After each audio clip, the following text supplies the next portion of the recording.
What's up, guys? If you haven't been watching my videos already, I'm Devin from Dr. Garage. I run a Beam 3S GE in my AE86 drift car, which is torn apart right now as I add a supercharger. So make sure to follow along at Dr. Garage on Facebook, subscribe to the YouTube channel, and at Dr. Garage on Instagram. Anyway, so as I have this out,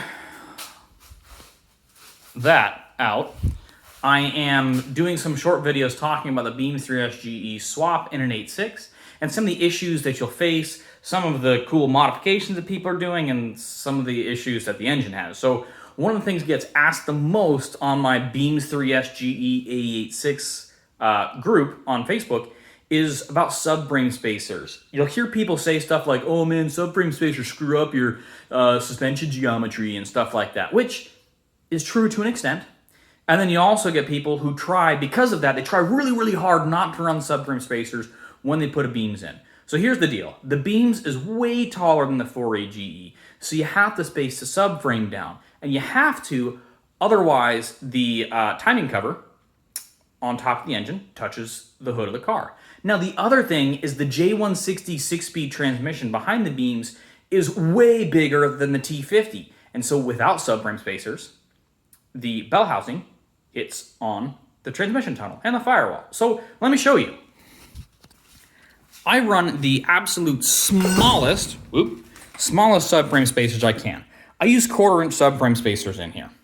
Now, when people say things like, oh yeah, you can get away without running subframe spacers, this is what I need to show them. You see this? That was to clear the transmission. And this here, that was to clear the back of the head. Now, my motor mounts are custom. I made them myself. They put the engine way lower than anything else that's available. Pretty much, my subframe, or my engine mounts, have the engine sitting like 2 millimeters above the manual steering rack. Just barely enough clearance, so when I clutch kick, the engine does not hit on the steering rack. So, without subframe spacers, you do that. Also, another thing that's important to point out, let me find it. Where is the... So this is the rear brake line here, and it normally sits up like this, and yeah, so it normally sits up over here like that, and what you'll see here is, well, I don't know if you can see it, but on the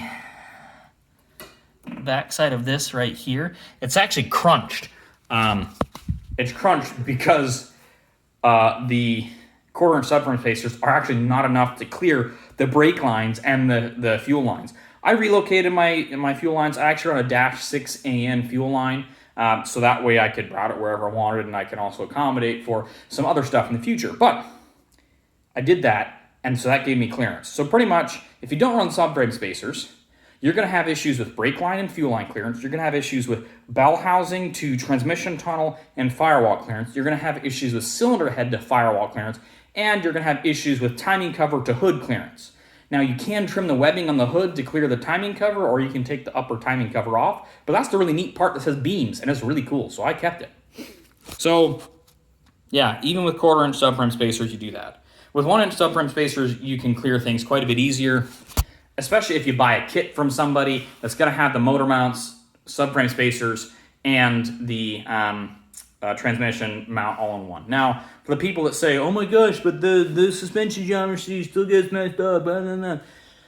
Roll center adjusters for our cars are pretty good. You can get some pretty beefy ones. Most of them are about 30 millimeters or more. So that means that you've got over 1 inch of roll center adjustment, unless you're lowering your car a ton. That should usually be enough to correct your suspension geometry. And even then, if you buy aftermarket outer tire ends like from Megan Racing or any of these other ones that are adjustable, they actually have a roll center adjustment spacer that you can use so it doesn't affect bump steer, or so you can correct bump steer. So it's really not that much of an issue. Anyway, if you want to debate this point, or if you agree, or if you don't agree, like, comment, subscribe, let me know.